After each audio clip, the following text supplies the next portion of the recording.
So meron tayong RS200 dito na unit guys. So ito nga, nung in-start natin, namumugak-mugak siya. Para siyang kinukulang sa kuryente, no? So nung chinek natin, ayan, sinabay na rin ni sir, papalitan yung air filter sa fuel filter, langis, etc. So nung pagbukas namin, ang nakita namin, itong kanyang rollover sensor is nginat-ngat ng daga.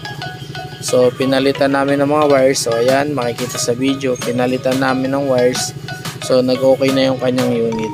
Sinubukan pa namin kabitan ng tangkay kasi parang fuel pump yung problema since na-stuck yung unit ni sir. So ganun pa rin. So niresolve na muna namin yung una namin nakita ang problema, yung wire nga ng rollover sensor. So yung pag-start namin, nag-okay na agad yung unit niya.